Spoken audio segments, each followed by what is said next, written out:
Friends, जैसा कि हमने स्टेफाइलोकोकस ऑरियस के, ठीक है, टॉक्सिक शॉक सिंड्रोम टॉक्सिन देखा जो सुपर एंटीजन के तौर पर एक्ट कर रहा था, इस तरह जो है स्टेफाइलोकोकस जो है, ठीक है, बैक्टीरिया, जैसे इसका टॉक्सिक शॉक सिंड्रोम टॉक्सिन है, इसी तरह इसका एक इंटेरोटॉक्सिन भी है, वो भी सुपर एंटीजन के तौर पर एक्ट करता है। और प्रीवियसली आपको याद होगा जब हम क्लोस्ट्रीडियम परफ्रिंजेस डिस्कस कर रहे थे तो उसका भी हमने एक इंटेरोटॉक्सिन देखा था, जो मैंने आपको बताया था कि बिल्कुल वो उस सुपर एंटीजन की तरह एक्ट करेगा जो कि स्टेफाइलोकोकस ऑरियस का इंटेरोटॉक्सिन एक्ट करता है। ठीक है, स्टेफाइलोकोकस ऑरियस का हमने टॉक्सिक शॉक सिंड्रोम टॉक्सिन पढ़ लिया है, स्टेफाइलोकोकस ऑरियस का एक इंटेरोटॉक्सिन भी होता है, और जो हमारे पास क्लोस्ट्रीडियम परफ्रिंजिस का इंटेरोटॉक्सिन है वो भी बिल्कुल इसकी तरह ही एक्ट करता है जिस तरह स्टेफाइलोकोकस ऑरियस का इंटेरोटॉक्सिन एक्ट करता है। स्टेफाइलोकोकस ऑरियस का इंटेरोटॉक्सिन कैसे एक्ट करता है?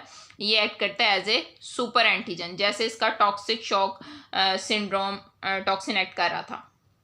लेकिन यहाँ पे जो डिफरेंस है वो ये है कि क्योंकि ये इंगेस्ट होता है तो ये लोकली एक्ट करता है लिम्फॉइड सेल जिन्होंने हमारे स्मॉल इंटेस्टाइन को लाइन किया होता है। जब हम इंडिविजुअली ये बैक्टीरिया पढ़ेंगे ना डिटेल में तो हमें पता चलेगा कि इसका कौन सा जो टॉक्सिन है वो इंगेशन से अंदर जाता है, कौन सा रेस्पिरेटरी ट्रैक और कौन सा किस तरह। तो जो इंटेरोटॉक्सिन है ये इंगेशन से अंदर जाता है फूड के थ्रू, ठीक है। तो ये एक्ट कहाँ पे जाके एक्ट करेगा? जो हमारी स्मॉल इंटेस्टाइन के लिम्फॉइड सेल्स है ना लोकली, उनके ऊपर लिम्फॉइड लाइनिंग के ऊपर जाके ये एक्ट करेगा। ठीक है, ये एसोरियस से प्रोड्यूस होता है कंटेमिनेटेड फूड में और फूड पॉइजनिंग कॉज करता है। ठीक है, मैंने आपको बताया ना कि ये इंटेरोटॉक्सिन स्टेफाइलोकोकस ऑरियस प्रोड्यूस कर रहा होता है कहाँ पे? Contaminated food.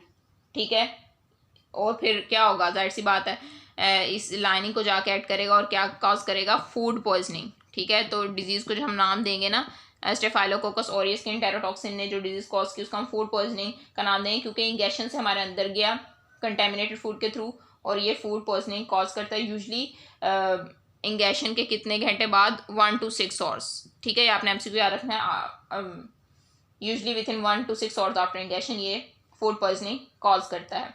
और इसकी मेन अलामात क्या होती हैं? वो होती हैं वॉमिटिंग और वाटरी डायरिया। ठीक है, वॉमिटिंग और वाटरी डायरिया जो है इसकी मेन अलामात होती हैं, सिम्टम्स होती हैं। ठीक है, जो प्रोमिनेंट वॉमिटिंग हमें फूड पॉइजनिंग के अंदर नज़र आती है ना, फूड पॉइजनिंग की डिजीज़ कॉज कर रहा है ना, उसमें जो हमें प्रोमिनेंट बहुत ज़्यादा वॉमिटिंग जो नज़र आ रही है वो किस वजह से होती है? वो होती है साइटोकाइन्स की वजह से, जो लिम्फॉइड सेल से रिलीज हो रहे होते हैं। ठीक है, इसका आपने प्रोसेस इस तरह समझ लेना है कि देखें, मैंने आपको बताया कि ये सुपर एंटीजन के तौर पर एक्ट कर रहा है और लिम्फॉइड सेल स्मॉल इंटेस्टाइन के ऊपर जो लिम्फॉइड सेल्स हैं उन पे जाके एक्ट कर रहा है।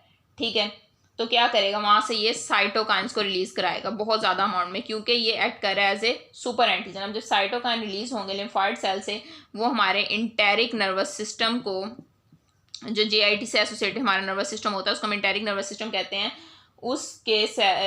उसको स्टिमुलेट करेगा। ठीक है, और इंटेरिक नर्वस सिस्टम जब स्टिमुलेट होगा तो वो क्या करेगा? वो एक्टिवेट करेगा हमारे ब्रेन के अंदर वॉमिटिंग सेंटर को, इसलिए हमें प्रोमिनेंट वॉमिटिंग नज़र आ रही है due to large number of cytokines. ठीक है, लिम्फॉइड सेल से प्रोड्यूस हो रहे हैं, इंटेरिक नर्वस सिस्टम को एक्टिवेट कर रहे हैं और वो वॉमिटिंग सेंटर को एक्ट कर रहे हैं, इसलिए बहुत ज़्यादा फूड पॉइजनिंग के अंदर प्रोमिनेंट वॉमिटिंग नज़र आ रही है। Thank you, hope you understand.